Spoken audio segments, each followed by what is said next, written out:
My name is Olave Bassabosa, and I am the coordinator of the Studium Gent.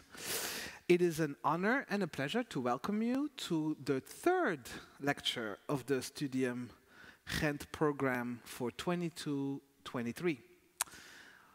Some of you have already, most of you have already watched the first two, so you already know what's going to happen. I'm going to spend the next 10 to 15 minutes repeating things I have repeated the first two times around. Please be patient with me, okay? I'm sorry. We're going to have to do this the next 7 times as well, okay? It's better for everyone if we just accept it and it goes a lot quicker. So what am I going to do? I'm going to, before we have our inspiring guests speak tonight, I'm going to quickly introduce the Studium Gent, and I'm also going to introduce the theme of this year. And at the very end, I'm going to make a proposal, a suggestion, an invitation to all of you for the tone and mood of our gathering tonight. Okay, first things first. The Studium Gent, what is that? It is a whole Gent course, but also a public program that invites its audience and students to discussions, to debates, and critical reflections on society, art, culture, and science.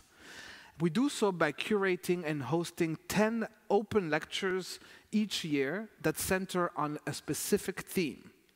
This year's theme, Future Ecologies, we developed and curated in consultation with my inspired colleagues at COSC and Conservatorium, our many external partners, and also very good friends of the Studium Gent, whom in their personal capacity helped us curate this program.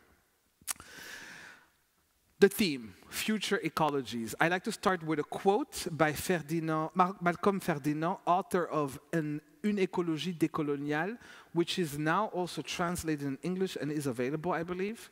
Anyways, a quote from him.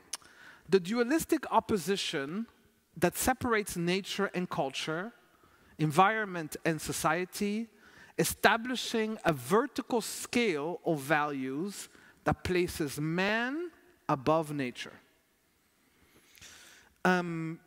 He posits that this particular hierarchy is revealed through the technical, scientific, and economic modernizations of mastering nature, and the effects of which are measured in the extent of the pollution of the earth, the loss of biodiversity, the disruption of the climate, and in the measure of gender inequalities, social misery, and disposable lives that are engendered.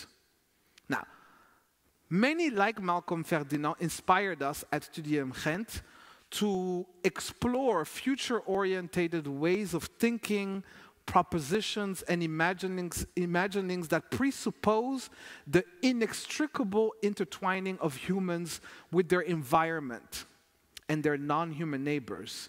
Humans as part and not as master and lord of ecological systems. We define ecological systems as dynamic life communities of living organisms and their physical environment. Now, to explore those imaginings and future ways of thinking, Studium Gent invited thinkers, doers, makers, and researchers, and I think you fit at least 4 of those qualifications. We invited them to share with you, our audience, their learned and creative visions of the future of the ecological systems that house, enable, but also threaten and endanger our societies. Our guest speaker tonight is Esther Stanford-Xosei. She is a Motherist, a decolonial Pan-Afrikanist Jurisconsult, Reparationist and Community Advocate that is engaged in reparations policy. I am thinking we'll hear a lot about that. In research and movement building under the auspices of the Pan-Afrikan Reparations Coalition in Europe. Esther is currently completing a PhD as well in the history of the international movement for African reparations in the UK at the University of Chichester. I also hope something you can tell us a little bit more about that history. But before we do so, I want to say a few words about the tone that we strive for at all of our Studium lectures. We are cognizant that the topics that we will be addressing this year and tonight can and will elicit intense thoughts and feelings. We believe that a collective commitment to the intention of care can help us shape the tone, the nature, and perhaps also the beauty of our gathering tonight. We understand the intention of care to be multidimensional, and that's my proposition to you. To have the intention to be caring towards our speaker, towards each other, but also towards ourselves, yourselves. First, how can we be caring towards the speaker? At Studium, we believe that it's important to always keep in mind that they are guests that have been invited to speak and share their ideas, their research, and their ambitions for a better future. We ask you to help us extend the warmest hospitality to these people we have invited, that are guests. The kind of hospitality that allows them to be vulnerable with us. Vulnerable in their feelings and in their thinking, but also vulnerable enough to perhaps make mistakes, to have the courage to not have all the answers or use the best words or terms, to have the courage to make choices in what they will talk about and what they won't talk about. To have the courage to say, I don't know. That's something we can create. That's something together we can create as a way, as a hospitality, as a way of taking care of our speakers. As for the intention to take care of each other, we think of it as being full of care in how you address each other, but also in how you hear each other. And we think it's helpful to keep in mind that the Studium Gent lectures are, above all things, pedagogical in nature.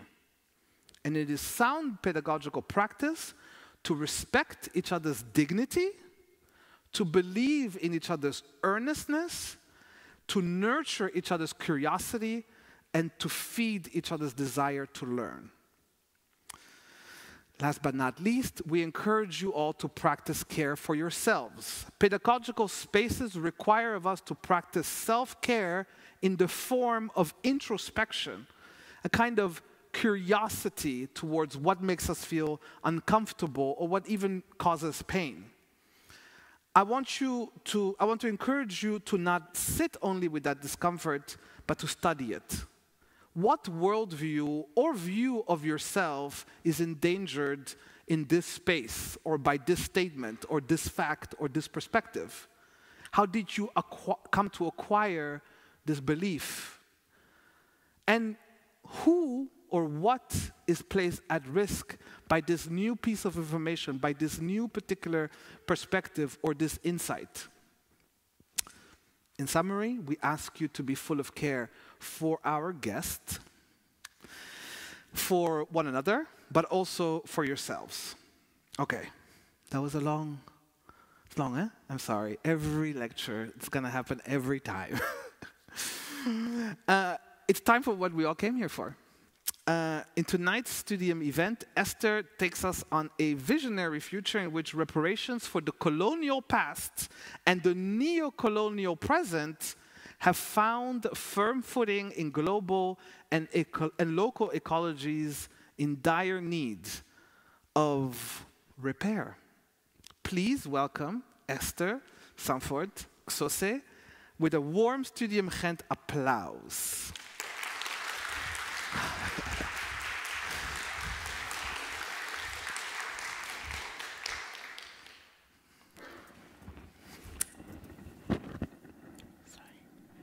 Greetings, warm greetings, and thank you for that very warm welcome, Olaf, and to the rest of the team who helped to facilitate tonight's lecture and the organization.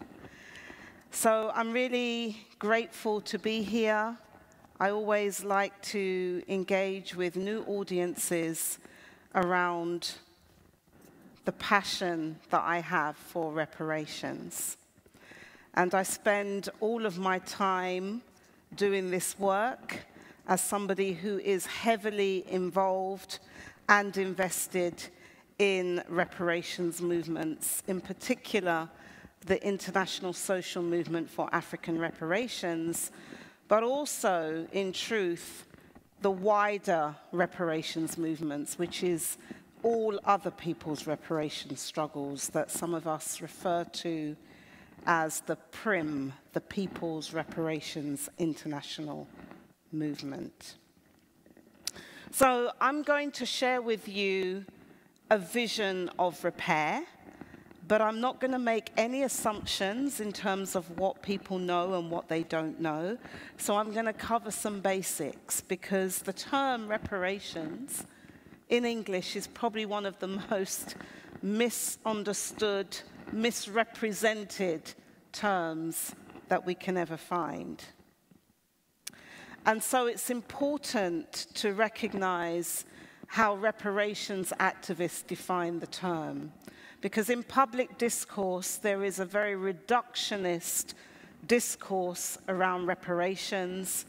And at the moment, where everybody seems to be talking reparations, I feel there's a need for some distilling of really what it is we as reparationists, who are long-standing, me now over 20 years, engaged in building reparations movements all around the world. So thinking about the future and what reparations has to offer, reparations are really a world-making project, okay? Most people, actually, when they hear the term reparations, think about money or compensation. And yes, that is a part of any reparations framework or strategy or plan, but actually it's not the most important. And it's not what many of us who are reparationists of African heritage and ancestry are actually fighting for. What we're fighting for is a new world where what has happened to us, where colonization, where neo-colonialism, where imperialism, where racisms have disappeared, and in particularly anti-black racism and its specific form of Afrophobia, anti-African prejudice and discrimination, which even in the realm of United Nations frameworks, there is a tendency not to want to hear our own assertions and our own knowledge production around the racism that we face as people of African descent, because there is a tendency to deny our Africaneity and our right to reclaim our Africaneity.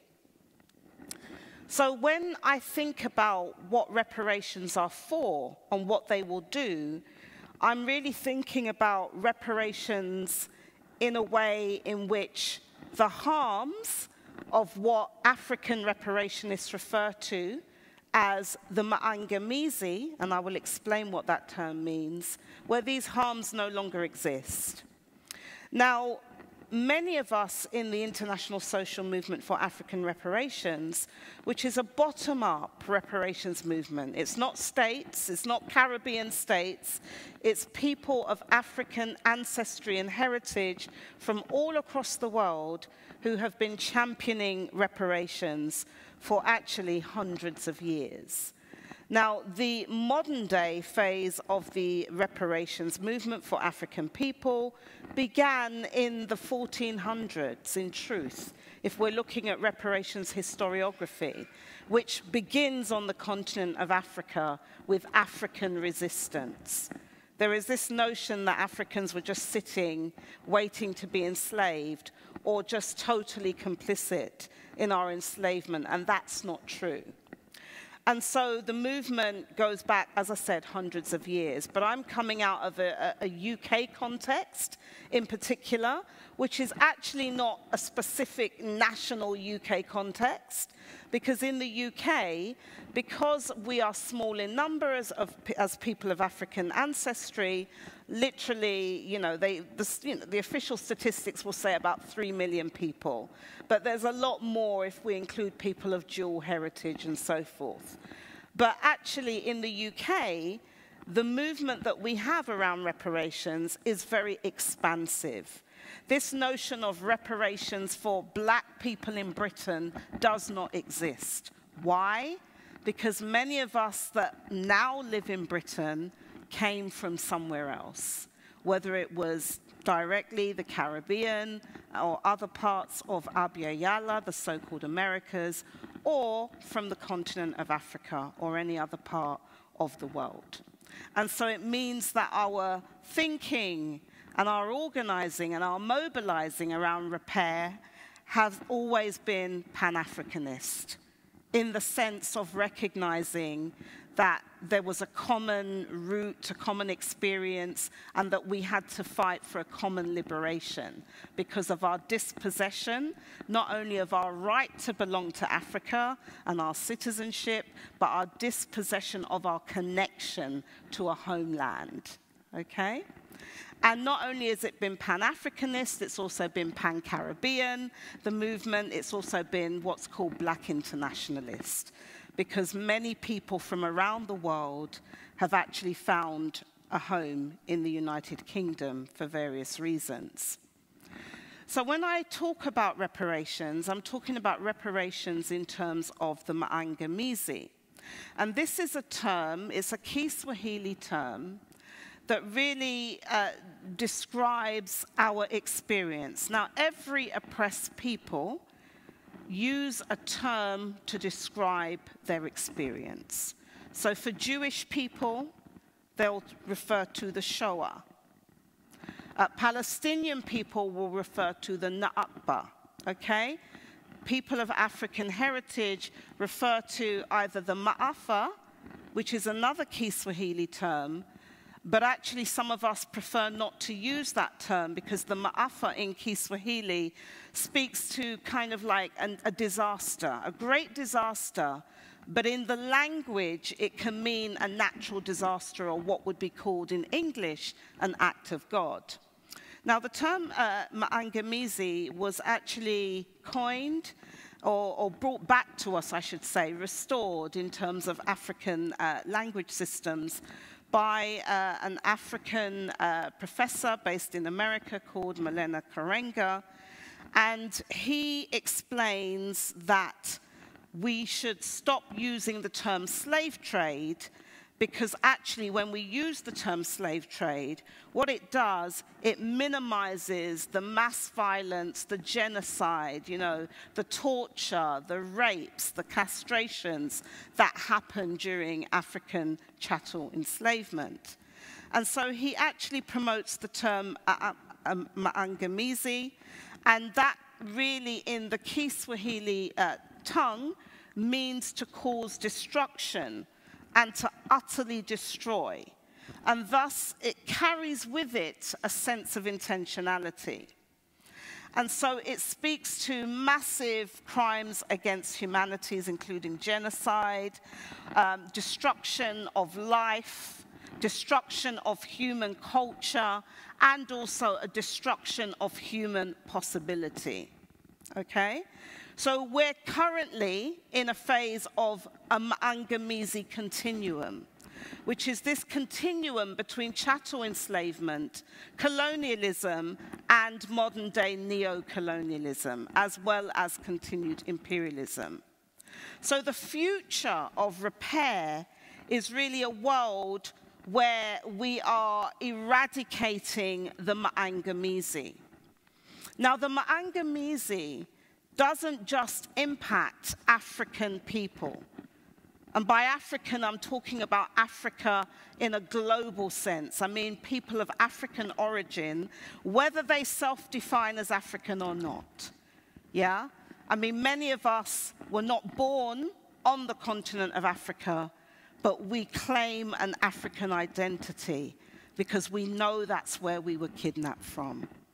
So I myself was born in Britain to parents who came to the UK as economic migrants in the 1960s from the Caribbean, in particular my father Barbados, and my mother was born in Guyana in South Abya Yala or South America. But I've always known especially through my mother and oral history, that our people came from West Africa. And in fact, she always told me through the oral history that we came from Ghana. Now, Ghana is one of the places probably that my maternal line were kidnapped from, but I did a DNA several years ago. I did a DNA test out of curiosity, not that I'm advocating it. And my DNA test said that my DNA most resembles, because they can't really tell you where you're from. And this is the point about destruction of human possibility. Yeah, who are we? Who am I? I really cannot share with you in totality. But the DNA test said there was no kind of indicators of my family being in the Caribbean or South America. The DNA test said that the population groups that my DNA most resembles that exist today are the Zulu and the Xhosa people of South Africa. So this is the point about why reparations, and why reparations cannot just be reduced to a finite sum of money. Now, for many of us, we are very concerned about the way in which the term reparations is actually being misused and abused. And actually, if we're thinking about reparations from a knowledge perspective, Professor Esther, who is an indigenous American Yaqui professor of law and indigenous law, argues that there is no uniform theory on reparations for all peoples, all cultures. And that when addressing reparations for Native Americans, the term that she uses, that you have to embrace Native American epistemologies and frameworks. And the framework must necessarily be intercultural and intergenerational. Yes? Because the people that we may call ourselves today are not necessarily the people that, in terms of our lineage and where our claim for reparations begins, they're not necessarily one and the same thing. And so this then lends us to recognizing that there can really be no holistic reparatory justice, which is what I'm advocating, without global cognitive justice. Because part of the harms of colonization and continued coloniality is epistemicide, the killing of our knowledge systems. And so global social injustice that remains, and in particular the injustices of the Maangamizi, are linked to the need for global cognitive justice, okay? Where there is a recognition of different knowledge systems in equity, in the sense of pluriversality. Because if we're just going to use the dominant knowledge systems to define our reality and also look at the solutions to the big pressing issues that we face of our time, including the worldwide climate and ecological crisis, then we're going to get it wrong, okay? And so I want to begin, before I share the wider vision of what reparations look like for some of us, and this is not kind of theoretical, it's actually what we're working towards right now, I need to just share with you some basic information about reparations. So in the International Social Movement for African Reparations, we use two main frameworks on reparations. We use one that's called the conceptual framework, which is big picture stuff, okay? And then the other one is called the operational framework, which is international law, so-called. So Professor Chinwezu, who's a Nigerian public intellectual, at the first Pan-African Conference on Reparations for Chattel Enslavement, Colonization, and Neo-colonization that was held in 1993 in Abuja, argued in a paper, Reparations and a New World Order, basically, a post-reparations world order, that reparation is mostly about making repairs. Self-made repairs on ourselves, mental repairs, psychological repairs, cultural repairs, organizational repairs, social repairs, institutional repairs, technological repairs, economic repairs, political repairs, educational repairs. He says repairs of every type that we need in order to recreate sustainable Black societies. He goes on to state, more important than any monies to be received, so he's not saying there's no money involved, but he says more important than any money to be received and more fundamental than any lands to be recovered is the opportunity that the Reparations Campaign offers us for the rehabilitation of Black people, by Black people, for Black people. Opportunities for the rehabilitation of our minds, our material condition, our collective reputation, our cultures, our memories, our self-respect, our religious and spiritual as well as political traditions, and our family institutions, but first and foremost for the rehabilitation of our minds.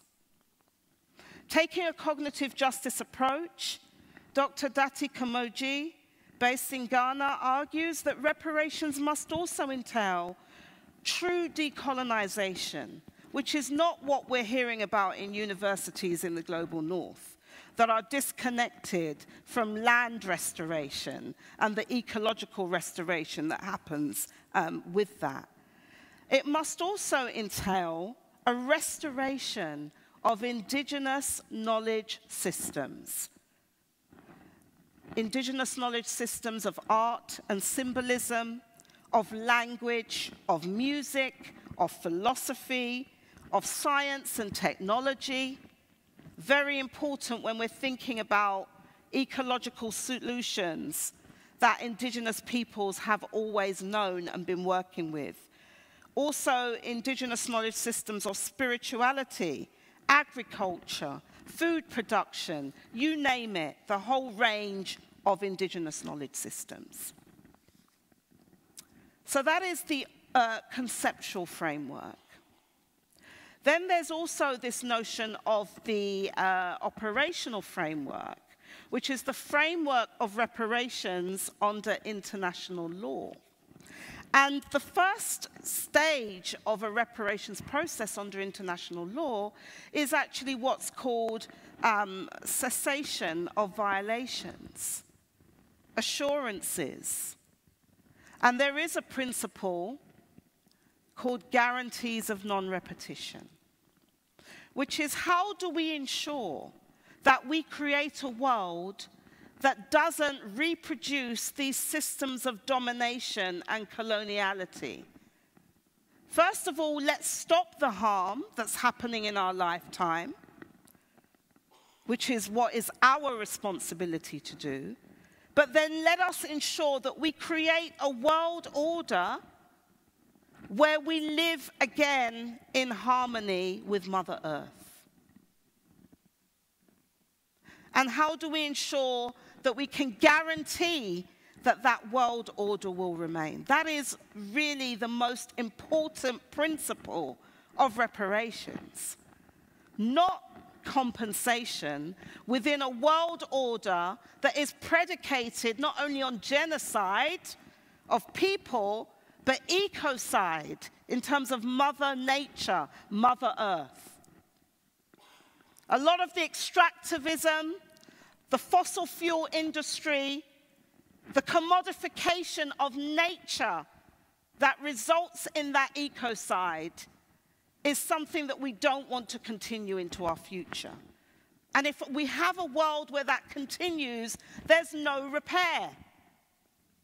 Because reparations are actually a very radical remedy that have to bring about fundamental social and systemic and structural change. So we can't just say, give us some money within a world order actually that money, that currency can be devalued, people can be punished in terms of economic warfare, economic hitmen, which has been the case when you have had particular nations try and sort of, ensure that they're trying to continue the decolonization, especially when it comes to lands that were stolen and appropriated during colonialism and still remain in the hands of so-called white settlers, the best lands. But yet when African people say land back, which is becoming very common across Abya Yala, the so-called Americas, it's a huge problem.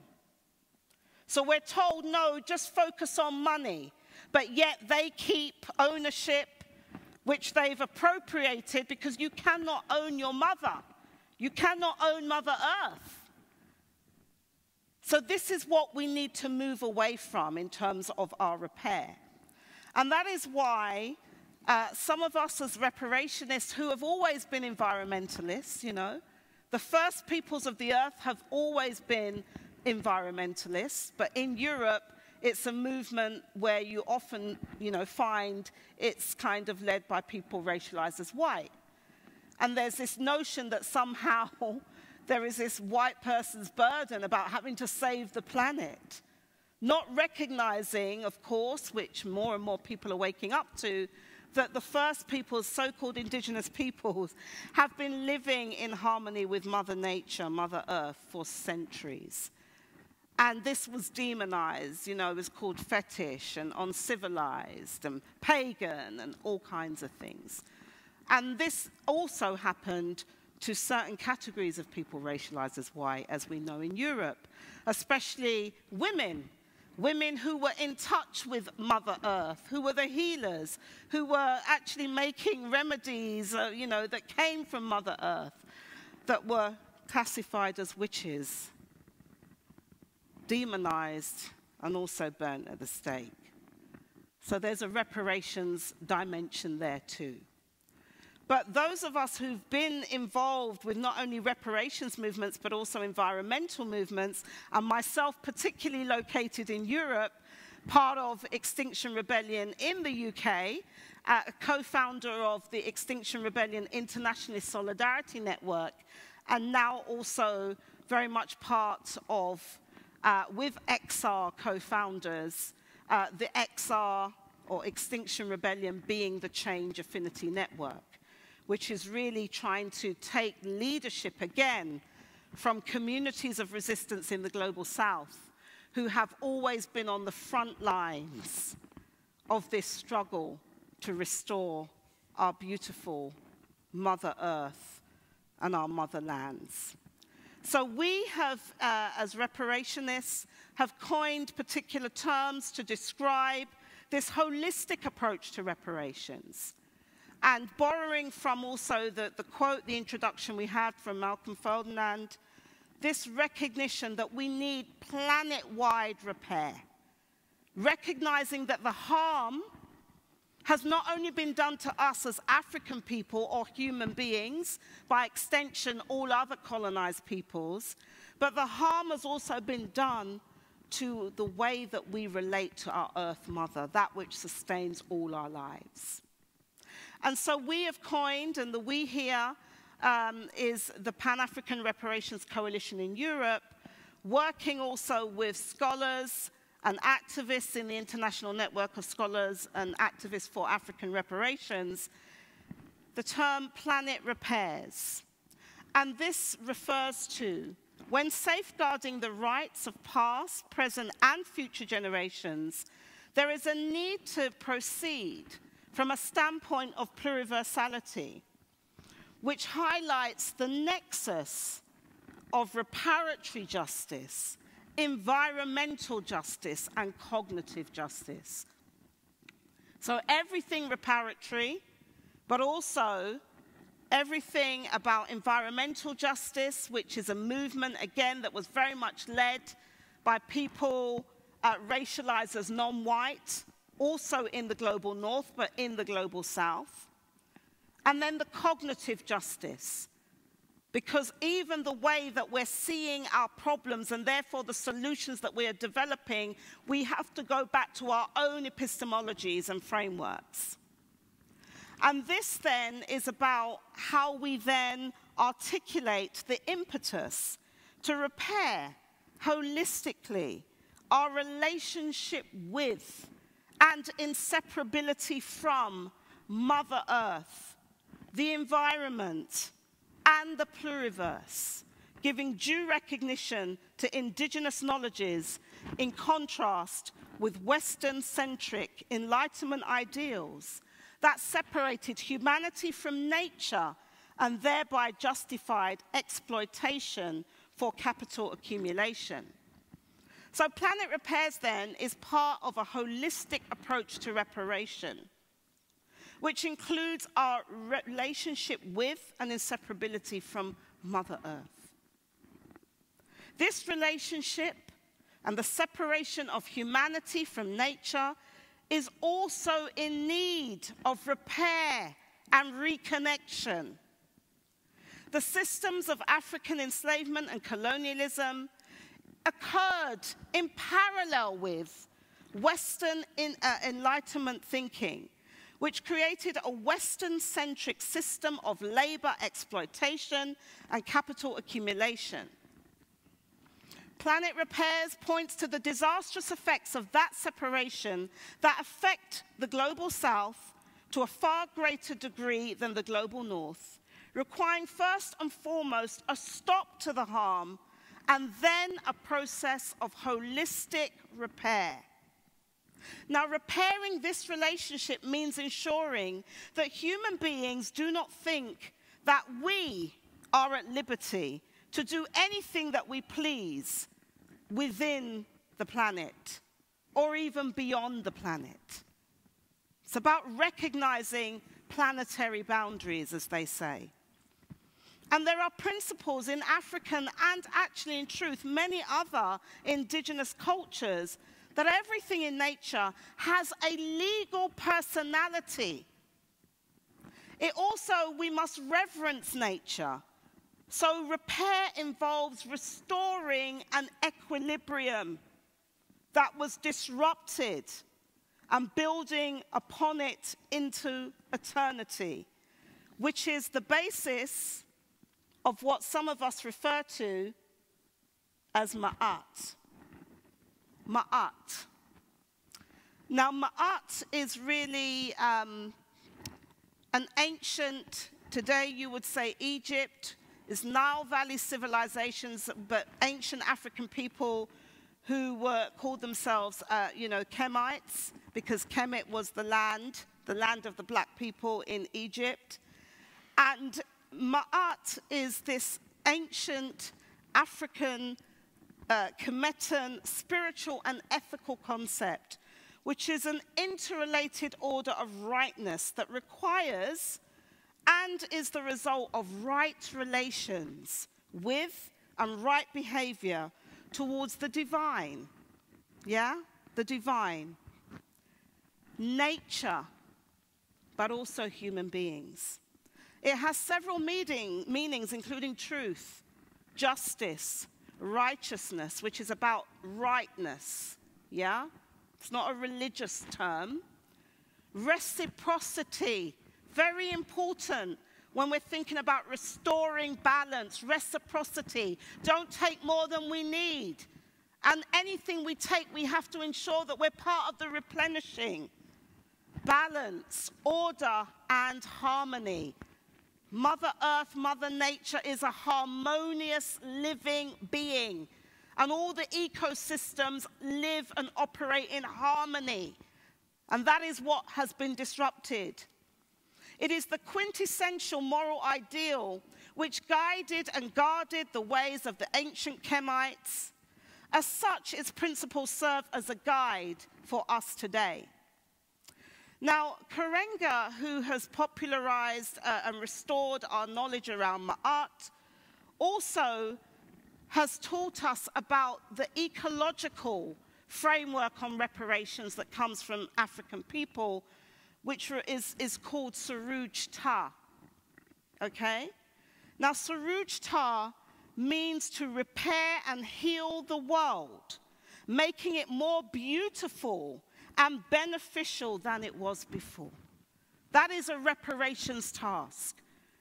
That not only are we repairing ourselves, that we have to ensure that the Mother Earth, the world that we have come into, that we don't deplete, we don't take from it, we don't appropriate, we don't pillage, we don't plunder, we don't rape. We leave our Mother Earth more beautiful than what we found it. That is the ancient vision that many of us are still seeking to operationalize through our repair. And so the notion of Suruj Ta, you know, you'll find it in a book called the Hosea, which predates the so-called Bible. And it teaches us to see and sense the world as a sacred space, as a shared heritage of the divine, respected and also our ancestors, and left to us as a rich legacy to cherish. So Queen Hatshepsut is associated with Suruj Ta, which means to raise up that which is in ruins, to repair that which is damaged, to rejoin that which is severed, to replenish that which is depleted, to strengthen that which is weakened, to set right that which is wrong, and to make flourish that which is insecure and undeveloped. So for us, and this is for us what we're working on in terms of this vision of a post-reparations world order, it would mean the restoration of African sovereignty, the restoration of sovereignty of all indigenous people. We know that the so-called 5% of indigenous people on the planet are actually caretaking and protecting literally 80% of Mother Earth's biodiversity, okay? That's why indigenous sovereignty matters in actually repairing our world and rediscovering our indigeneity, which is about our connection to and our stewardship of that part of the earth that we have come to call home, that has shaped us. And for us in the Pan-Afrikan Reparations Coalition in Europe, this future post-reparations world order is a world of what we refer to as Ma'at Ubuntu Man, which is really a Pan-African union of communities, not how you see the image of Africa. It's really an Africa without borders. Without those borders of 1884, 1885, that separated indigenous African ethnicity and nationality from one another. And where you find many of the civil wars and tensions and conflicts that happen in many African societies, you will see that it's because people have been forced together outside of their group, and their group transcends those borders. So the current map of Africa and those borders, they're not reparatory. That is part of the systemic change that needs to happen. A powerful Pan-African union of communities. So we're going back to communities. It's not the Westphalian state model that comes out of, you know, Western Europe and the German model in particular. And it's a really a sort of polity of Ma'at, where we practice Ma'at. But there's also Ma'at Ubuntu. So Ubuntu is in that word. Ubuntu is the Nguni term of the Southern African Bantu-speaking peoples that speaks to the fact that when we are born, even as Africans, that we are in a process of becoming. It's not just about being born something, it is a process of actually higher evolution. Yeah? So we are in the process of humanizing. As we shape our context, we shape the world, we humanize the world. And what colonization does is it dehumanizes. So we're talking about a future Africa that is premised not only on African principles of Ma'at, which really are about global justice, but also Ubuntu, because we recognize that we are part of the wider human family, okay? But we also know that Ma'at Ubuntu man, and Oman is a state, that's what it means in English, but Ma'at Ubuntu man cannot exist in a world of disrepair, where literally certain nations are threatening to nuke each other. So our repair has to catalyze the repair of humanity. Otherwise, we will not have the guarantees of non-repetition.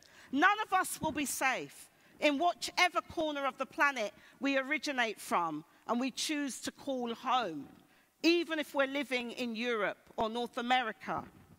So this multipolar world of global justice that's pluriversal is referred to as Ubuntu Dunia.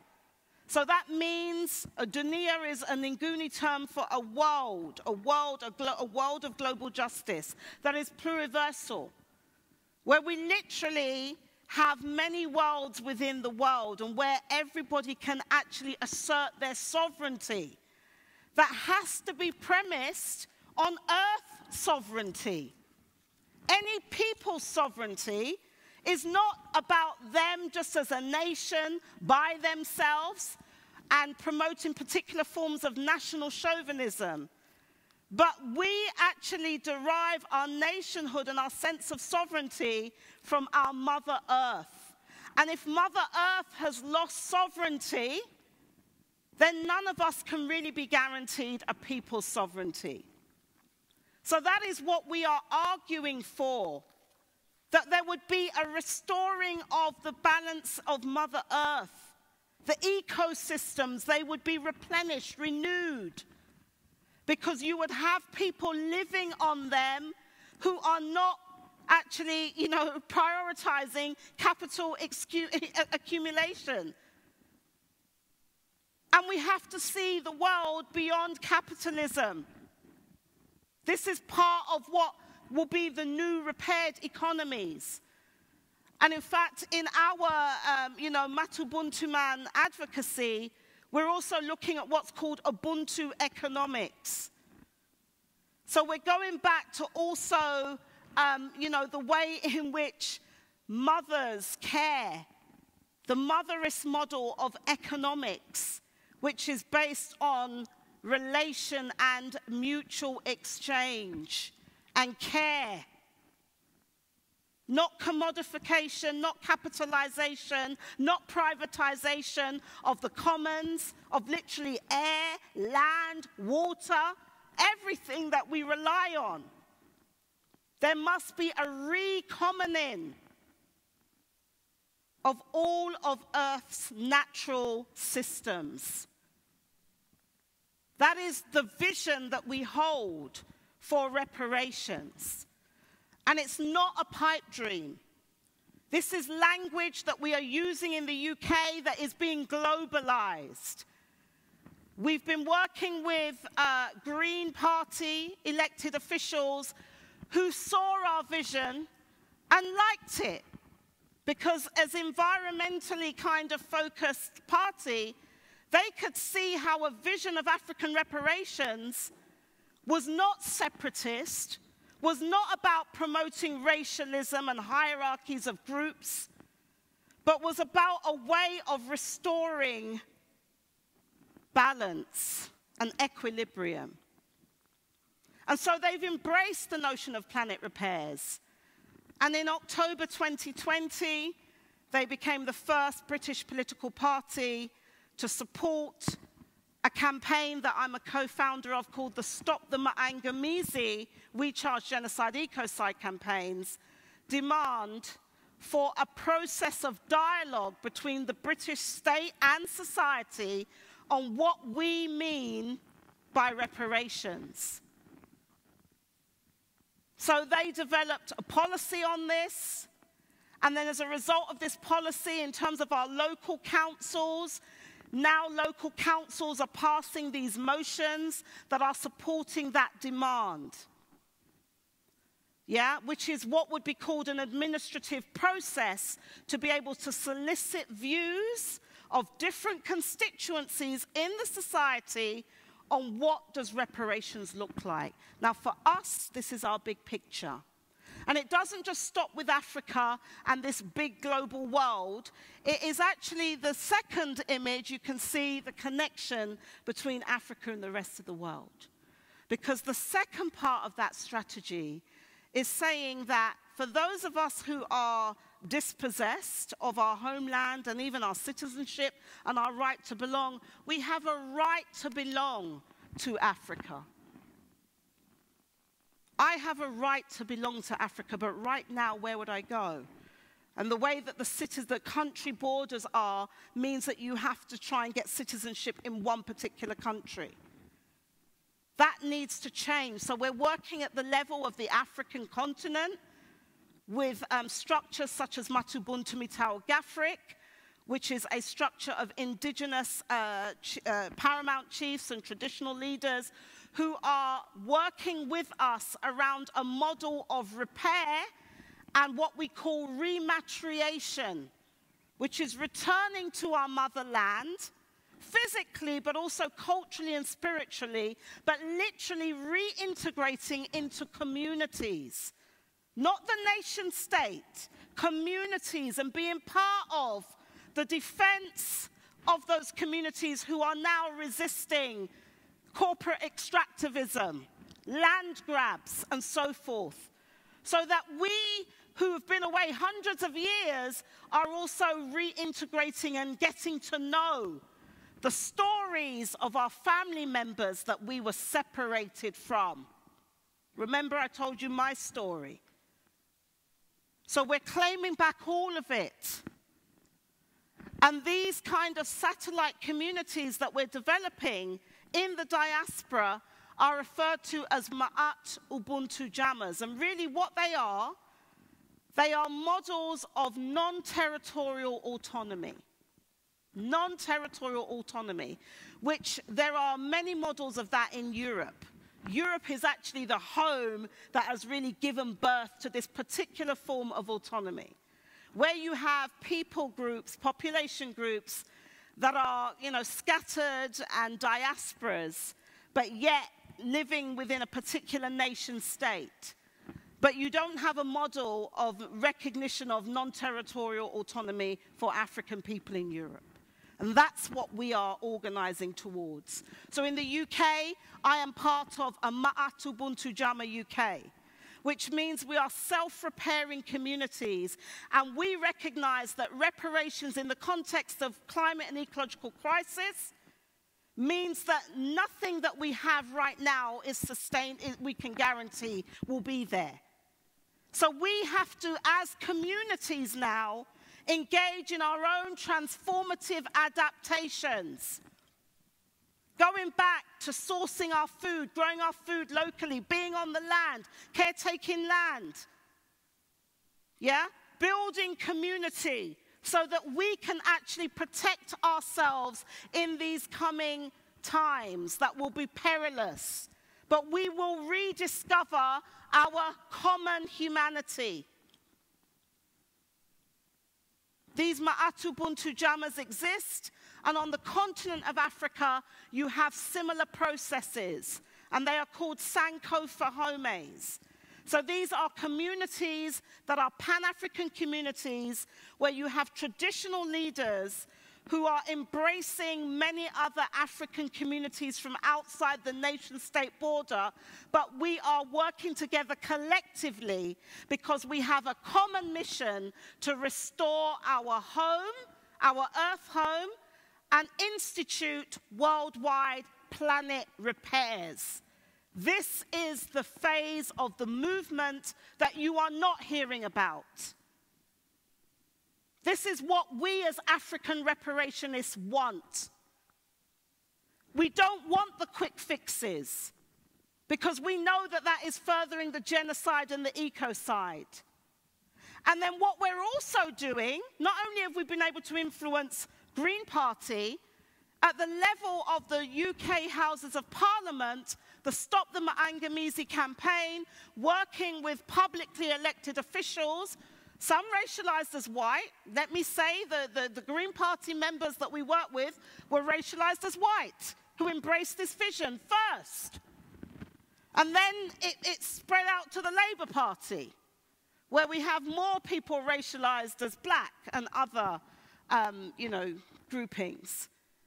We have been able to set up, which was part of our campaign strategy as the Stop The Maangamizi Campaign, working with elected officials, in particular a Labour Party MP called Bel Ribeiro Addy, set up the first in the world all-party parliamentary group for African reparations.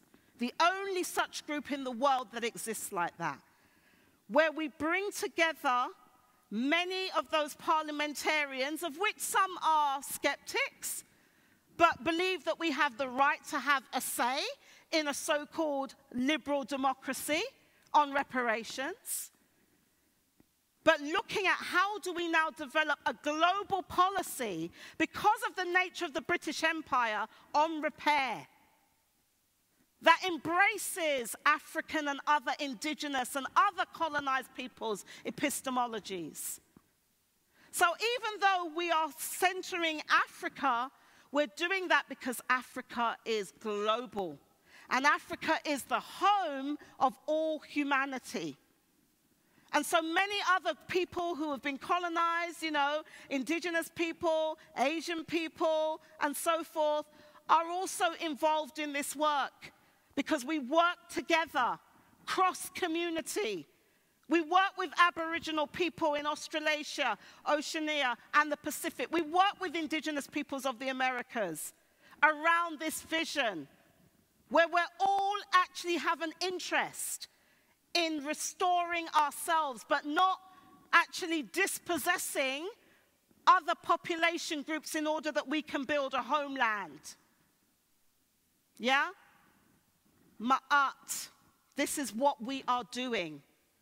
This is the future. Because no reparations program, and one of the most common ones that people always refer to in a European context, is the Jewish model of reparations. But which began with establishing a super powerful state of Israel because of the loss of a homeland in AD 70. But there is no model on the planet of reparations that promotes this holistic global justice vision that embraces people's liberation struggles and co-liberation struggles, especially those peoples across the planet that are the most oppressed in terms of being colonized, being dispossessed of homeland. If we talk about North America, the indigenous peoples there who are living on reservations, they're saying we want our America back. Not North America, South America, Central America, our America, one America. And that means that part of the future is that we have to again go back to establishing our treaties as sovereign peoples, promoting Earth sovereignty, recognizing and respecting Mother Earth rights as the foundation of all our collective rights as peoples and also our individual human rights. So it's a very holistic vision. And what we've been doing in terms of our process in the UK, this building of it, is locally where we're passing these motions, we are developing local reparations plans. Because we know that we can't just repair ourselves as a population in the UK. We've got to work with people outside who are doing similar things, especially in the so-called Americas, maroon communities, those in Palenques, those in Quilombos, many so-called African or Afro-descendants, the largest population of people of African ancestry outside of the continent of Africa. And we're coming up with what we're calling Pempamzie Impangos. These are reparations plans based on the Adinkra principle of Pempamzie, which means to sew together in readiness for this future world that we are actually creating in our present, in the shell of the old. But this is not the Africa that you see. This is not the reparations movements that you see, because it threatens many establishment reparations initiatives that want quick fixes but want to leave the world the same, that is actually imperiling all our lives, threatening all our lives with extinction and not just our natural ecosystems. And so we have in our Pan-Afrikan Reparations policy planks. And that the first one is recognition of our Ma'atu Buntu Jammers, our non-territorial demands for autonomy. And we're working with communities racialized as white who often are environmentalists because of a common cause. And there's this notion of transition towns where people are going back to the land, coming off of the grid across Europe. So we're working with people like that to make this concrete and real. It's also about recognizing the Sankofa homes, which is a lot more perilous on the continent of Africa, because many people who are trying to do this are being imprisoned, are being tortured, because they are daring to defy those colonial borders. It's about access to land, to build institutions of our non-territorial autonomy community, the Matubuntu Jammers. Land trusts, community land trusts, and cooperatives based on the principles of Ma'at and Ubuntu, moving away from private businesses, but collective, cooperative economics and development. Wealth generation initiatives, through building a Pan-African political economy for our emerging Sankofa homes and Matubuntu Jammers. Education for nation building, a leadership institute, because we need a new type of education. And we're working with younger members, not only of the African heritage communities, but in truth, a very cosmopolitan section of young people who from all over the world, who have links in terms of colonization. But African youth are influencing that. And they've just launched something called PRALA, the Planet Repairs Action Learning Educational Revolution, at the School of Oriental and African Studies, SOAS, part of the University of London, where they did an occupation and they've been saying, we don't want this colonial curriculum. We don't want a curriculum that trains us to be desk killers, to go and work for these oil companies, that is about extracting from Mother Earth. Lawyers that are legitimizing conquest and dispossession today, but yet who are held up of the models of success. It's about the institutionalization of rematriation programs, a returning to our mother, returning to the earth, being caretakers and stewards of the earth again. It's about repairing the wrongs and the harms of the criminal injustice system. Operation Justice Eternal is a specific program that is about the posthumous glorification of our freedom fighters and emancipators, many who are down in the history books as being criminals and terrorists because they dared to fight for this vision, which is an intergenerational vision of Pan-Africanism. Sure. Culturally safe, planetary and African heritage community health. Planetary health, the new paradigm that recognizes that our health is impacted by our planet and the environmental conditions. Psychosocial and spiritual community rehabilitation programs, mental health, looked after children, elders care, sexual assault, and all of those aspects of the Maangamizi. Community solar programs in terms of energy, moving away from fossil fuel dependency, and finally debt repudiation and reclamation of extorted taxes. We as so-called citizens of Britain were paying back taxes until 2015 of the debt that the British government accrued for paying enslavers in 1837.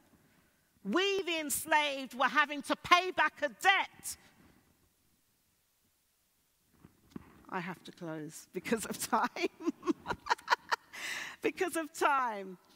But I guess the last thing I would say, I'm going to leave us with a quote from my colleague and co-worker in the Pan-Afrikan Reparations Coalition in Europe, Brother Kofi Mawali-Klou. He says, the best approach to reparations for the past is to make preparations for the future. And Malena Karenga also says that reparations is really the struggle of a people who are in the process and the practice of not only repairing themselves, but repairing the earth. Thank you.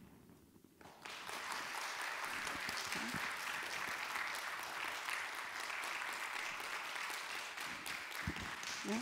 You, with all this, your drink. It's hard work, huh? This 50 minutes. It's. I told you would have to stop. Yeah. No, because at some point I was like, okay, we're at like, wow. 50 minutes is a long time. I'm grateful for the energy, the power, and for the passion you've brought in every minute of that. But just a second for you to breathe, drink some water. I'm going to speak a little bit with the audience for a second. First of all, we're going to have a conversation. And I want to invite you all to this conversation. Generally, we do like 30 minutes of a conversation and then a Q&A afterwards where you can ask questions, but I don't really like that. I think it's a little bit, so categorical, very strict. So I kind of feel like if you have already comments, questions, observations, you don't have to wait 30 minutes from now, right? We can just sort of mix it all together. I have this thing where when I am an audience member and I know that there's going to be a Q&A, I have this thing where I get really sort of stressed out. If it doesn't. Because I'm feeling a lot and I'm thinking a lot, but then I want to share, but I have to ask a question. Yeah.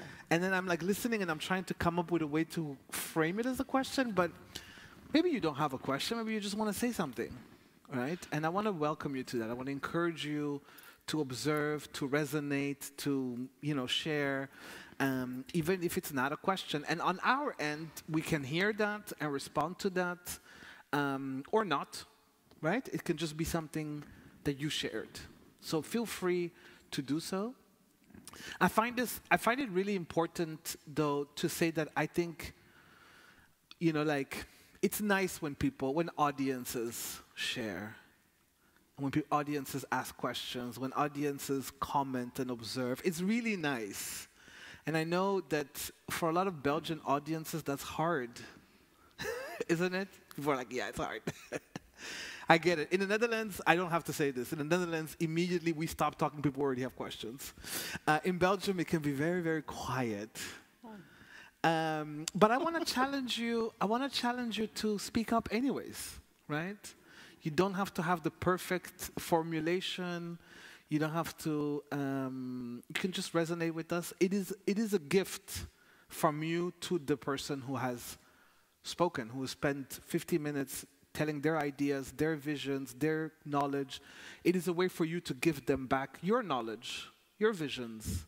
It's kind of a reciprocity, right? We talked about that briefly. Yeah, you touched on that. And that reciprocity between our guests and our audience is something that I really hope we can work on. So really, please share.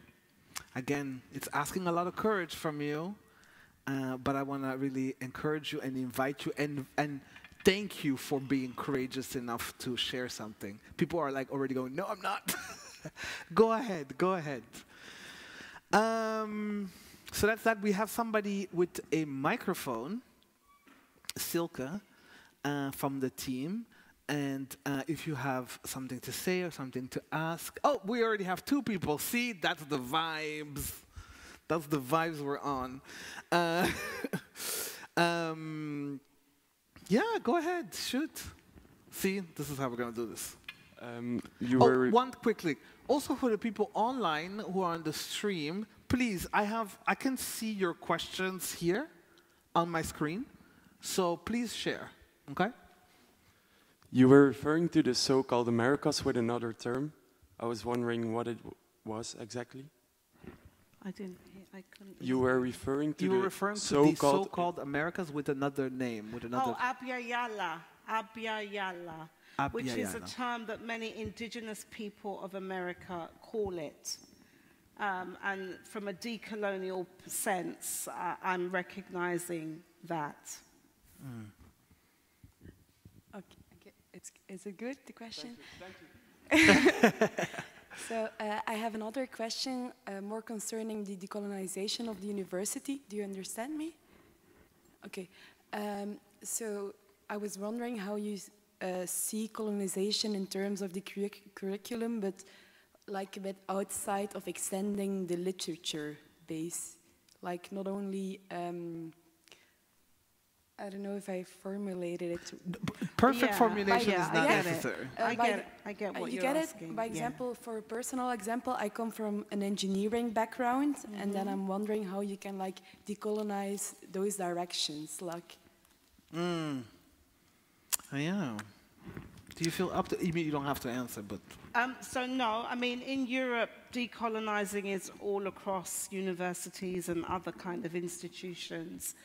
But I'm taking my stance on decolonization from a movement of indigenous activists and allies, as if we can say that, called Unsettling America.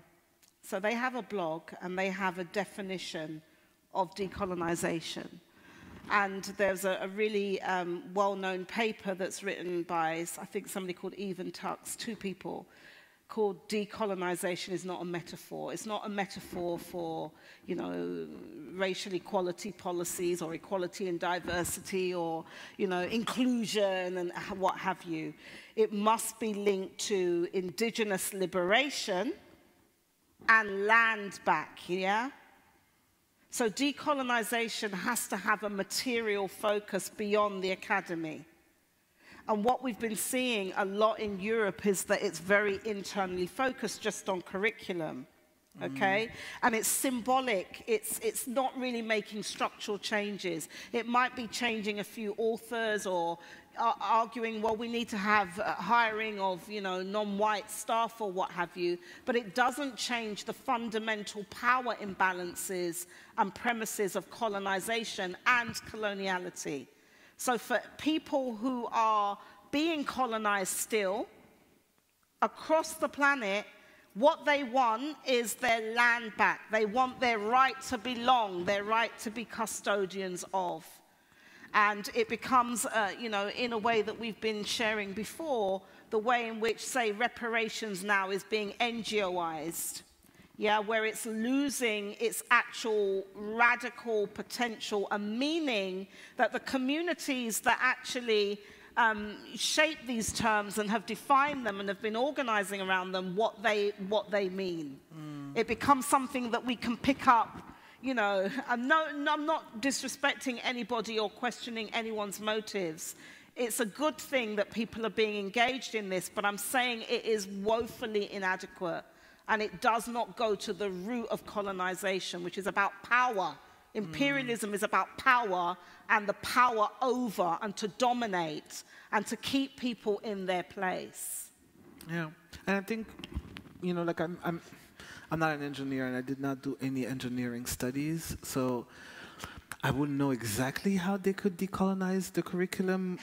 But what I do understand from engineering is that, depending on what kind of engineering you're doing, what kind of engineer you want to become, from the friends that I went to university with who did things like technical design or industrial engineering and whatnot, like this this sort of field where a lot of thinking and a lot of know-how and a lot of resources go into all kinds of, economies of scale, production, and so on, like in a world that is literally, dying because of it.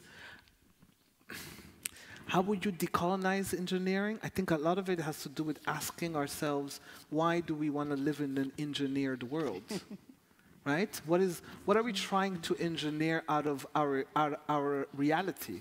Perhaps certain vulnerabilities as living creatures. We engineer houses that apparently should last for as long as possible.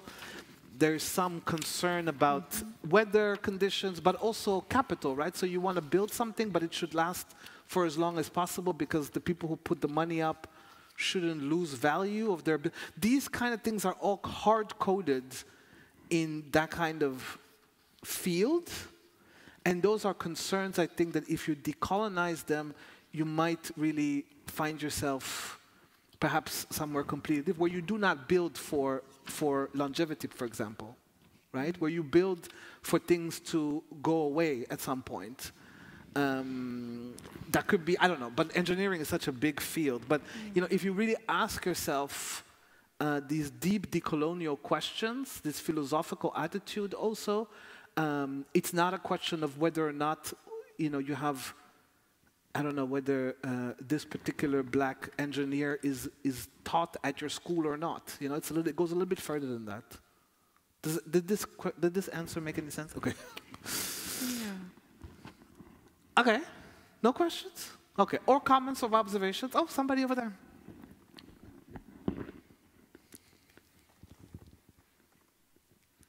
Hi. Hi. Testing the mic.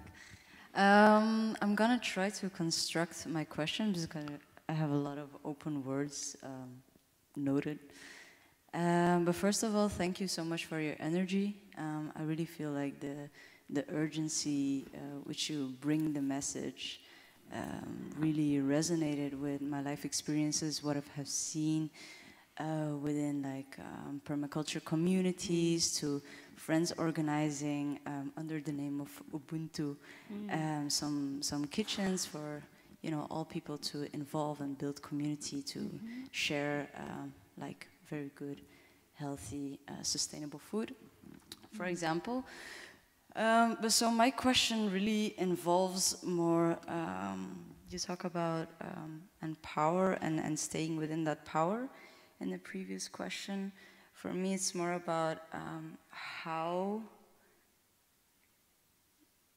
do you bring this kind of urgency and this obviousness, because when you talk about it, I feel like it's so obvious to see, like, we need to connect.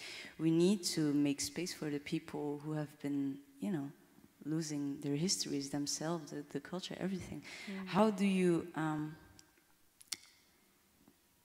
introduce these kinds of things for people to open up to this kind of urgency? What is their boundary? Do you feel like when you talk to other people, is it because is too much? Is it because there's like a pain coming towards you, the pain of the community, the pain of the loss of Earth? Or is it just like just being in this density of society where we don't have space? We love to be like comfortable in our own little world where we accumulated things. So how do we open up in this very fragile space for people who are, I don't know, for example, my parents were kind of stuck in their own little world.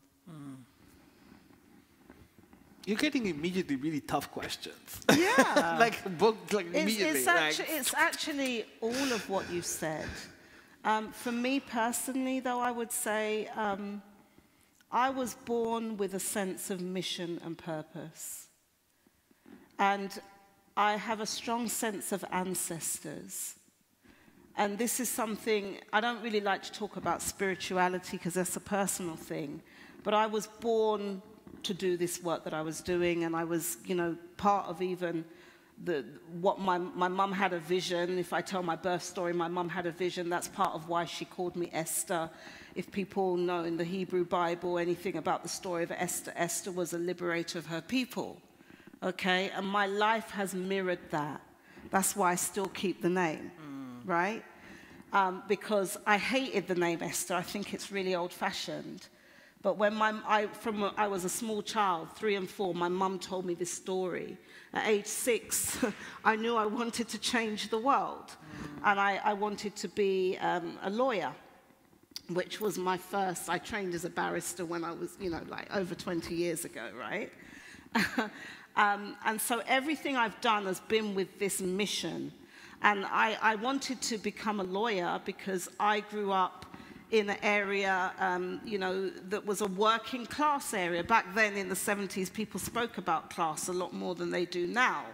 And I was very conscious not only of the racialization, but also the class. Yeah, and that if you were of a particular social class, you didn't have access to the same opportunities. And I figured I want to do something to change the world, and law and education, I think, are 2 of the most powerful mediums for making change. So it's all of that, but I have a strong sense of loss, because I spoke about, my own story. I mean, the name Stanford, which is part of my surname, is the name of the enslavers that purchased my father's family in Barbados. And I was trying to get rid of the name, which is why I have the name Xosei. That was a name that was given to me. But when I was in 2008, I was going to get rid of the name because I was planning to get married. But I didn't get married, right? And so I was given this name, Xosei. But I was trying to do a traditional thing, like where you're meant to take the name from the man, traditional patriarchal thing, right? I just thought, okay, I'm a strong, empowered woman. Let's at least give him something.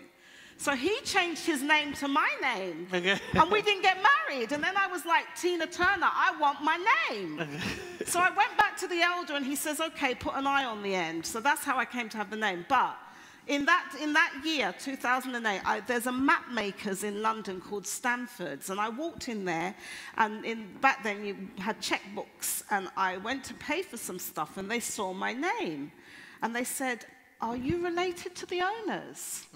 And I said, you know what? I don't know. So then I went and started doing some digging on my name, Stanford, and I realized that Stanford University has trademarked the name. So you can't use the name Stanford any old how. And I decided to keep it because in my mind, I've got family members out there looking for me like I'm looking for them. And unfortunately, one of the ways that they can trace us is through these enslavers' names. That is a pain that I cannot convey in words. Not knowing what my language is, not knowing where I came from. Actually, I refer to myself as an original refugee because although I was born in Britain, my parents at a very young age took me back to their home countries. When I went there, they were calling me English. And I'm like, I'm not English. In English, they never call me English. They'll call me black, right? And then when I went to Africa for the first time, because Mum told me that her people came from Ghana, so that was the first country I went to, and I kissed the ground and did all of that because we went through something called the door of no return, and I'm the first person in my family that's ever gone back to Africa that has completed that circle. But when I got there, I was being called a brony, which means like a foreigner. White person, and I'm like, I'm not white, but literally that is how I'm seen. So this sense of home, that's why I've had to create a ma'atu buntu jama with others, because there are many other people like me. Going through a process of what's called ethnogenesis, literally where you are recreating yourself and your lineage and your community because you are waking up to ancestral memories. And it's not about getting a DNA test, because a DNA test can't make you belong somewhere, because people groups traveled, right? A lot of our people were nomadic. So even though I've got this DNA that says I'm this, I'm not just rocking up to Xhosa and Zulu people and saying, okay, accept me into the family. It's a lot more than that. It's about who you struggle with. And so now my community is not only the African heritage community, it is a wider community of people in a co-liberation sense who are struggling to restore the best of home. There's some things about our past we don't want to take into our future. So we're taking the best of who we have been in order to guide us into our future. And that is a principle called Sankofa, a Khan principle where you have a bird that's body is one way and the head's another way, meaning that you take the best from your past as a lamplight to guide you into your future. Can I, oh my God, when you speak, I want to connect to the question and kind of sort of make the bridge to what you're talking about as well. What I find really inspiring about your work and sort of the conceptual framework, the vision for the future that you were talking about, I think also connects a little bit to your question about how do we sort of motivate or inspire people? And I find it interesting how we talk about that the society that we live in, the Western society that we live in now, is about comfort. And for me, I think comfort has a lot to do with fear, right? There's a relationship, there's a dynamic relationship with seeking comfort if you are afraid, if you live in fear. And so I think that a lot of the comfort that we have somehow been sold on is somehow commensurate with the amount of fear and anxiety we have been imposed upon, right? So we seek all these products and these consumer goods to seek comfort because we are essentially living in anxiety and in fear. And the vision that you talk about tonight and the work that you do offers a model, like a vision not of living in fear, but in inspiration. Yeah. And in responsibility, in relation, all these things where I think, you know, like we would build society that isn't sort of swathed in comfort, but society that is regenerative of life and of pleasure and of joy. Does that make sense to you? Yeah. And what I would say is, like, working in Europe, I've always done cross-community work because the goals to achieve Ma'atu Ubuntu Man, it's not going to be just us by ourselves, right? We have to be operating with, we have to be developing solidarity with other peoples and nations. But I have found some good people, racialized as white, especially in some environmental movements. And I would say XR, even though XR has a lot of racism, but some of the co-founders, people like, you know, Dr. Gail Bradbrook, people like Stu Basden, people like Skeena Rathor, you know, we work with them now in being the change because these are people, and Gail in particular always, who's inspired, they're now taking on planet repairs within the environmental activism. And they are very much taking lead from our example. Why? Because we have a vision of a world where they can also belong and that they want to belong to. And something Gail always says is, imagine what it would be like to have our family back. Now, for some of us, this notion of reconciliation doesn't exist because actually we need conciliation. But it's a world that we're trying to create because we know that what we're facing in terms of the extinction, not only of people, but of Mother Nature, means that we have to rise above who we have been in order to be much more that we can pull through these times. And that means a rehumanization process because if you are an oppressor group, elite group, you know, in terms of enslaving and colonizing other people, you are not free. So the repair, and this is why the knowledge systems and the ethics comes in. We want a world that we can eradicate this. And part of I feel a sense of ancestral mission and duty because I know I am from a first people that created, whose bloodlines, I should say, runs throughout all humanity. And I have that sense of responsibility about literally what we have now, the children in charge. And they're messing up the planet. And some of us will not stand for it because we were born for such a time as this. So all of us are coming with 1,000 ancestors, and we are reintuiting, you know, and we are going back, we are channeling their memories, the path that they walked. And that is why we have the strength. I literally do this work on spirit. I live like an abolitionist, traveling all over the world, taking this message out, because I know that in all people groups, you are going to have people who are going to resonate with this, because they're trying to do something similar. And I need those people to be doing what they're doing in order that we can get to Ma'atu Buntu Man and Ubuntu Dunia at a much faster pace. But I think what I'm really interested in is, like, you do have that community where you connect, but I feel like there is a boundary, like a kind of wall, that there is a resistance to just, you know, like recognize the people, their history. We only are, in the past, they've only been able to colonize because they did not recognize the humanity. They could have taken the land of the Aboriginals. Why? Because they said they didn't exist. The culture was not there. They were not, you know, recognized people. I think it's worse than that. I think it's worse than negating or, like, I think that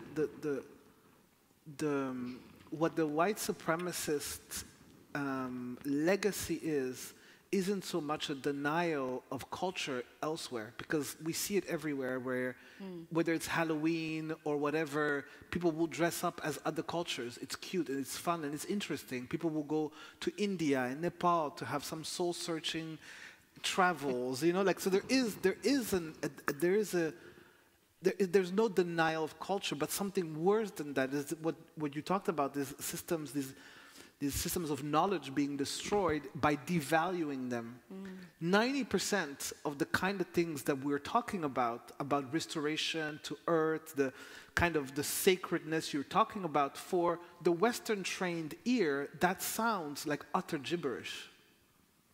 That sounds like gibberish. When we talk about resacralizing spaces, when we talk about, you know, how everything is animate, not just that which is alive, but also that which is not alive, that a tree, a river, that it can have, like, personality, that it can have a will, that it needs to be respected, it needs to be revered. That sounds like gibberish. That sounds like, what are these people talking? No, we need some policy. We need some facts. We need some data. Somebody needs to come and tell us how much CO2 is in the air, because everything, what is this stuff they're talking about?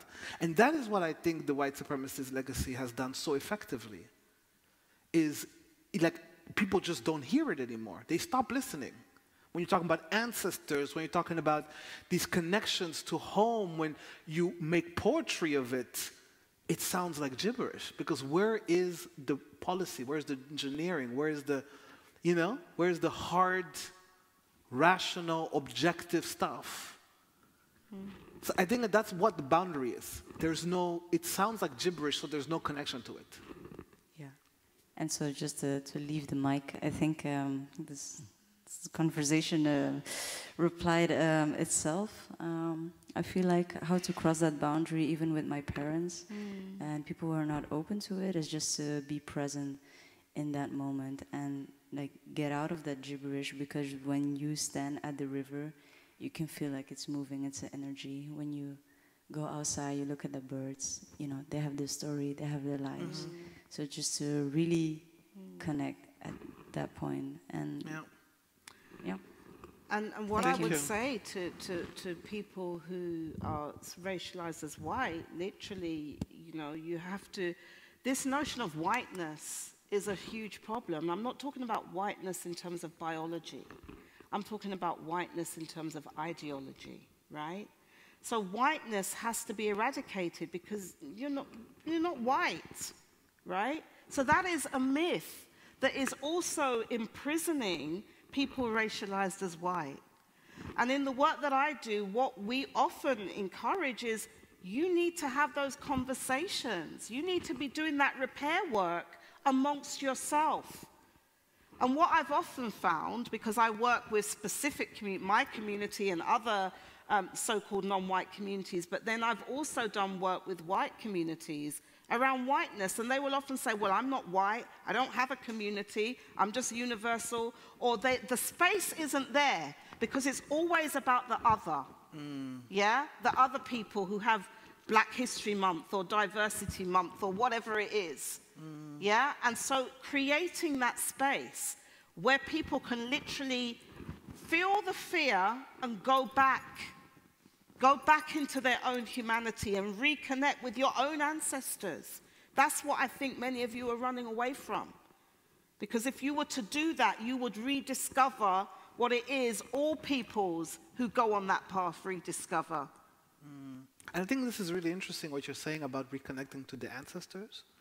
I think that for a lot of the universities, what they teach young people, you know, in the Western Hemisphere, and beyond that, is that their ancestors are the Handels, all these names we have here, the Mozarts, the great white people. Those are your ancestors, right? Yeah. So like the great engineers, the great mathematicians, those are your ancestors. But there has been resistance to capitalism and to capitalist extraction models and sort of politics on this continent for a very long time. Yes. A long time. A long, long time. And a long history of internationalist solidarity as well. Yeah. That needs to be resurrected. But it's been erased. I think we talk a lot about the histories of people of color who have been erased, but I think there's also a lot of history here of resistance that has also been erased. Yeah. Right? I think and the witches, for example, that you referred to, those were women who were resisting. And who were burned. And I think it's interesting how some scholars are now revisiting and studying that time and studying those women. And you know, a lot of them were often involved in the commoning, in commons, and fighting to keep the commons. A lot of these women who were burned at the stake as witches were really, you know, people who were trying to protect the commons. That's right. And this is all Middle Ages stuff. And I think that's really interesting that this scholarship is coming and this rediscovery of that ancestry. Right? Absolutely. Sorry. And it's absolutely everybody needs to go back to their root, right?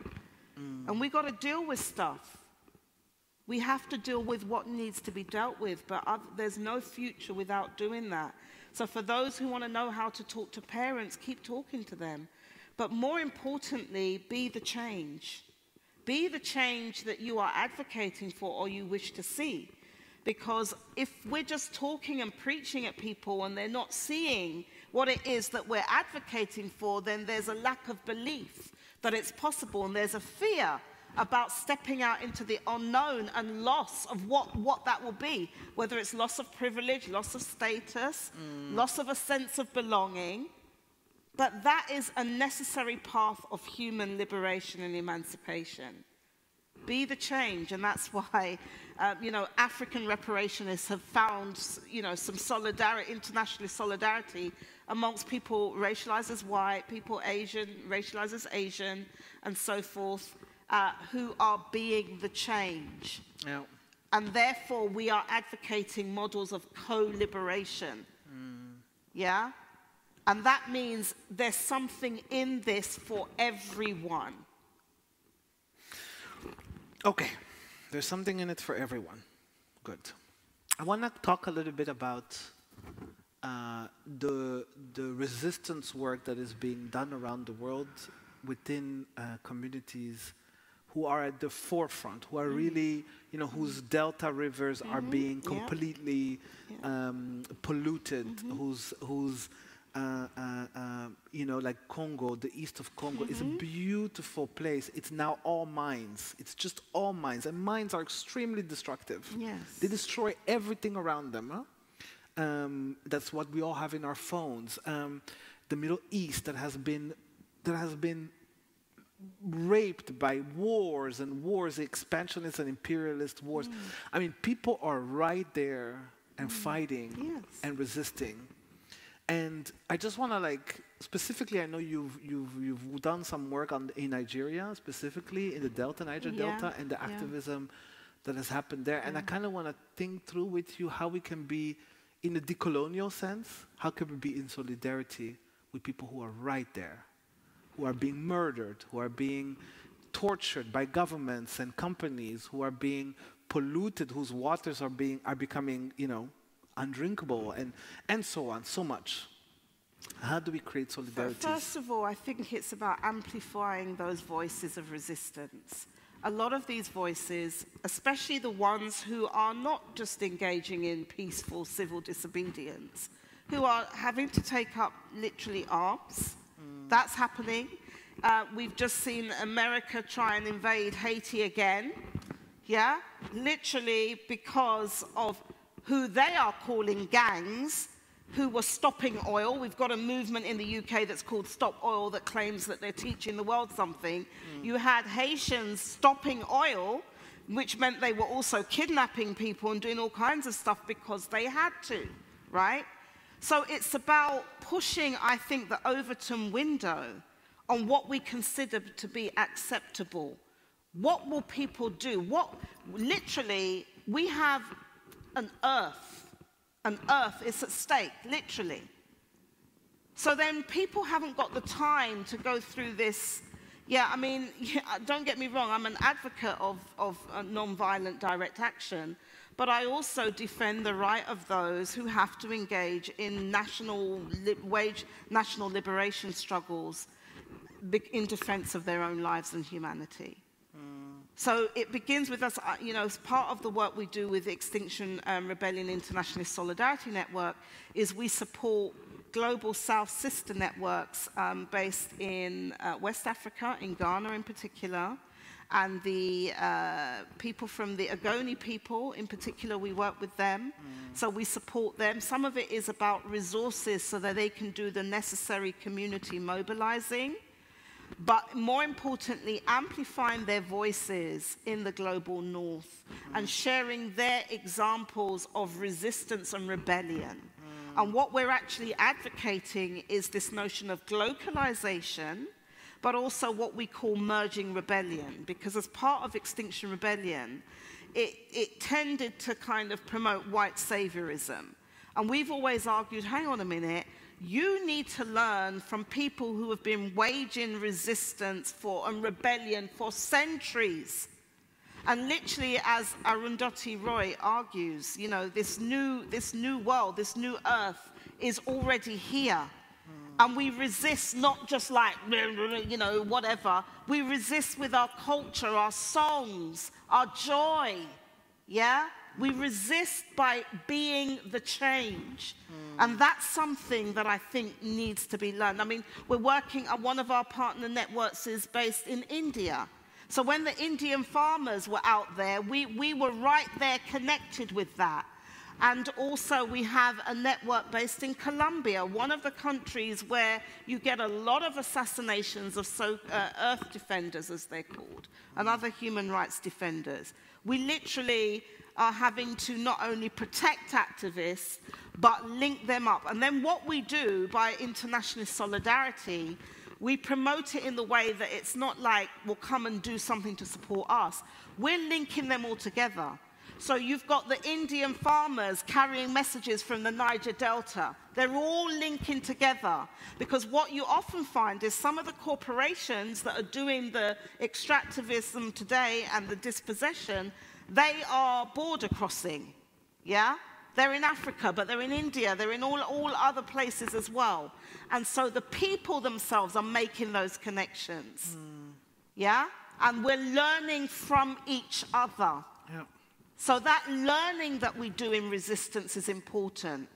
And also what we do is through the PRELA, the Planet Repairs Action, Learning, Educational Revolution, we are promoting the alternative educational institutions that these communities in resistance are developing all over the world. They're not the establishment universities. They are promoting their own knowledges. They're going back to indigenous ways of, you know, agroecology and preservation and all of this, ecologies.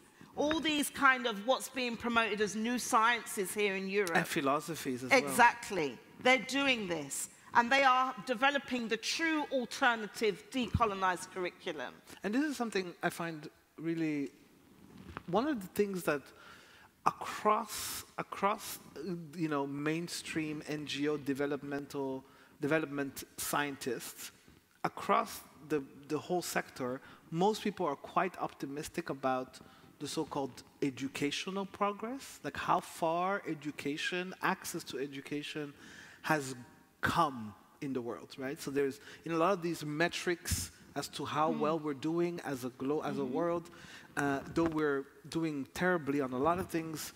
One of the things that tend to be like, but education, literacy is growing. More and more kids are going to school. What they don't necessarily say is that a lot of these schools are not only oftentimes sort of highly invested in European history and knowledge. Euro-literacy. Or Euro-literacy. Yes. But also a lot of these schools that we're, you know, that we're sort of gifting the world, spreading the world, are also really an important factor in the destruction of other knowledge systems. Yes, yes, the epistemicide. And that's why the young people who are now learning from some of us who are the, I don't see myself as an elder, but I've got younger people now calling me an elder.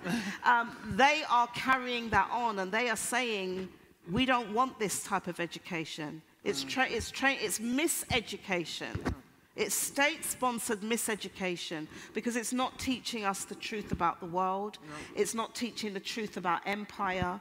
It's not teaching the truth about the push and pull factors, why people can no longer live in their own homelands, which are being made ungovernable because Britain and other countries in the EU are externalizing, you know, their fossil fuel debts and so forth, and causing destruction. Again, in the global south. They're rejecting all of that. They don't want to be the desk killers, which is a notion that was actually developed in relation to the Jewish Holocaust and how many of those that were perpetrators were working for these mainstream corporations that were involved in the Jewish Holocaust, and it became sanitized. So desk killing, you know, we're literally death of thousands of people, and sometimes millions, can just be ordered a spreadsheet because someone is sitting in an office somewhere in one of these, you know, cities in the global north. Do you know a little bit about the history of Belgium? Yes. Oh, we have another question? Sorry. Everybody's very shy here again, huh? We're shy again. What happened, people? What happened? Why are we shy again? I want to know. Is it intense? Is it like a really intense things to hear and feel? Is that why we're shy again? Yeah, it's intense? Again, I need you to be courageous tonight. Okay? I need you to bring that intensity to us. That's a gift you're giving us. Because I don't know if any of you ever do public speaking. You ever do public speaking? Yeah? I see somebody nod, yeah? There is nothing more painful when you're speaking when nobody ever gives you back what they're feeling. It's really painful. And a lot of people do this without realizing, because the more concentrated they are, the more blank their faces become. Right? So they think like, I am paying very close attention. But to me, it's like they're not even here anymore. I'm speaking to an empty room. In a space, like a moment like this is the opportunity for you to give us something back and let us know that you heard, that you felt, that you thought, that you resonated. So be courageous, especially when it's intense. Or not. Maybe it didn't resonate. That's Maybe okay. it didn't resonate, but say that. Too. Yeah, tell exactly. us it did not resonate. Okay. So you talk about the educational system. I'm studying to be a teacher, specifically in art and music, because I feel like there's a lot of space to bring some rebellion in there. But my boyfriend is also a teacher, and what we have felt is that this is a very rigid system, our educational system. There is room for change, but not that much. You know, we have a Catholic teacher is a little bit open-minded, but he cannot say everything. So do you think that the system is ready to deconstruct itself? Because I think, from a philosophical saying, that the system is built in a way where people who close an eye for the truth are made to have a more comfortable life. And whenever people seek for truth, society or the system makes those people a very difficult time. I feel like when you say resistance, this is people coming closer to the truth and wanting to know about the truth. They make it very difficult. You know, rebellions going to jail for what? For preaching the truth. So do you think the system is ready for an educational system? I feel that path to deconstruct itself closer to the truth, because it is a bit uncomfortable. Who is the system? Who makes up the educational system? Yes, of course, you've got your bureaucrats, you know, but people like you and your partner, you have so much power to do things differently and to be a rebel with a cause. Because no social change happens if we're not prepared to rebel, right? So I think sometimes we give up our power by feeling we don't have it enough. And yeah, you might lose a job. I've lost several doing this work. That's just the, you know, that's just the part of it. Yes. That's just part, that goes with the territory.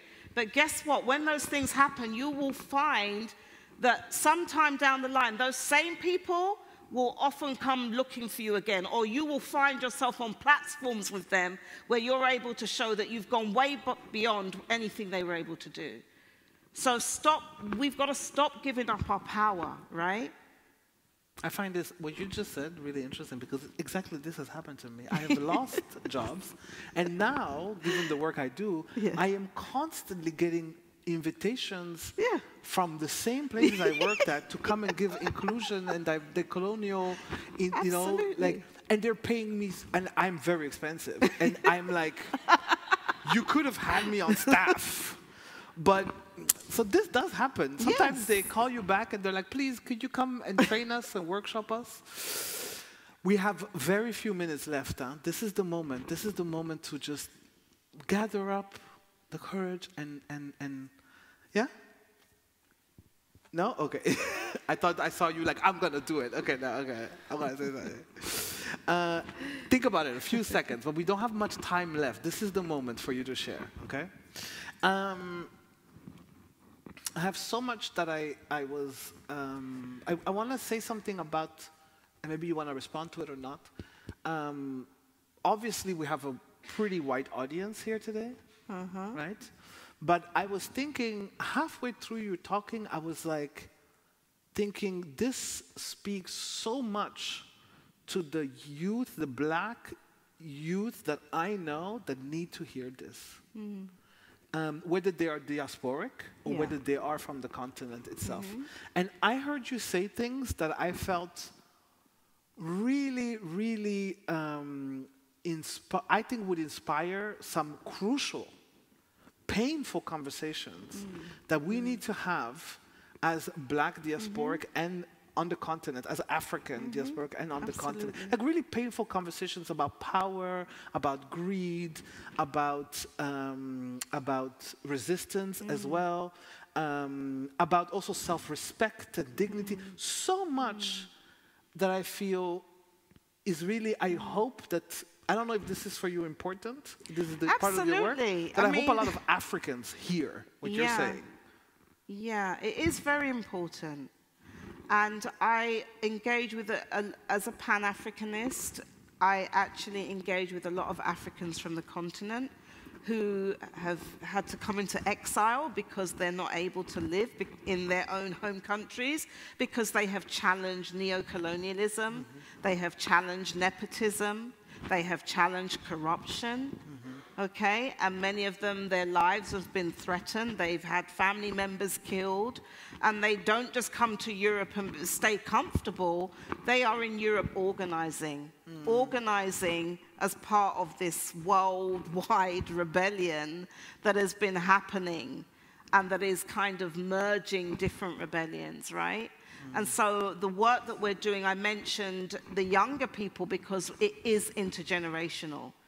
And we, as the older activists, have to make the time to have these conversations and, in truth, learn from younger generations too, who may have a different way of relating or seeing things, and that can help us sharpen the tools that we're using to transform our reality. And 99.9% of my work is within African heritage communities on the continent of Africa, in the so-called Americas, Abya Yala, in Europe. I work with indigenous peoples in Australasia, in Oceania, in Pacific, West Papua. It's all connected, yeah?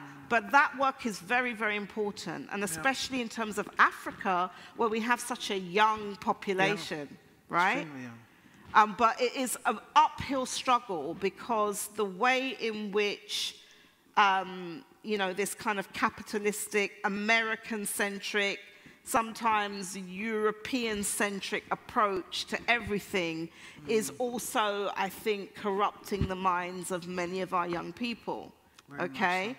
And distracting them from actually their real liberation struggle by getting them to focus on stuff over there as opposed to what they have, what they already have that many of us are totally dispossessed of. So a lot of the work focuses on history, showing the connections between struggles and movements and communities, but also culture revalorization, so that people can have a sense of dignity in who they are. We are more than enough. And if we knew who we really were, as opposed to being reduced to being footnotes, as Amilcar Cabral said, in the chapters or annals of European history, that's what's happened, right? So history matters to your sense of destiny and purpose. And another of our scholars, Professor John Henrik Clarke, argued, you cannot oppress a historically conscious people. In order to oppress them, you have to sever their roots, you have to denigrate their history, their sense of personhood, who they're connected to, demonize it, and so forth. That's how you dominate a people. So the keys to the emancipation are with us. And that is why in our struggle for repair, we emphasize self-repair, not because we don't think that there are others that have to also be accountable outside of our communities and companies and countries and aristocracy and all of that. But we emphasize the self-repair because that is what's going to rebuild our power. And it's going to actually sew up those divisions that were exploited by colonizers amongst us. Chinwezu's paper talks about weaknesses. He asks us as reparationists to examine what weaknesses we had in our own societies that made us vulnerable to divide and rule. So that doesn't take anything away from our oppressors, but what it does, it actually makes us also realize that we have a responsibility to not carry on those divisions and those weaknesses in our sense of solidarity, in our sense of identity, yeah? All those things. And so all communities are imagined in some sense. And that is why we are creating a model that many of us coming from different kind of communities and countries and ethnicities and nationalities can form a oneness. And that makes us so much more stronger because we're bringing together different experiences. We are exchanging notes on what happened to you over there. What did they do? Ah, they did the same thing to us. Oh, but it was a bit different over here. Yeah. And we remember, we are the global majority. We are the global majority. That's true. Yeah? And we can no longer allow our children of the planet to continue wreaking havoc. We can no longer allow it. Thank you, and thank you for so much, Esther. I am incredibly grateful that you accepted our invitation. I really am, and I think well, I told thank you for the invitation. Yeah, and because I also feel for myself and I think for a lot of people who have been advocating for decolonizing and having this, sort of bringing this language also in this particular political context, this nation, Belgium, talking about decolonization and reparations, you know, I see how so much of these conversations are marginalized and reduced and are starting to get extremely co-opted. Yes. And what you've done tonight is you've brought the fullness of complexity back to us as a gift, really, for what this concept of reparation can mean. And for me, even you opened up even new registers, new ideas about what reparations came in. I thought I knew and understood a lot, but I'm really grateful for also these avenues and these openings, and also the fact that I hope that a lot of young people in this city, this university, this School of Arts, this whole Gent, are gonna be able to witness such a conversation and such a lecture in their own city. So, thank you so much. Thank you. And the battle of ideas around reparations is real. Yeah. Because we're struggling for hearts and minds. Yeah. Hearts and minds. But we need to catch a train. Because there are strikes in about 30 minutes. Yeah. So we need to get our train, or else you're going to be stuck here for 2 days. I want to thank you as well. And I hope you come back to the next lecture, which is on the 29th of November, and it's going to be about food, a lot about food and the future. Thank you all very much. Have a good night.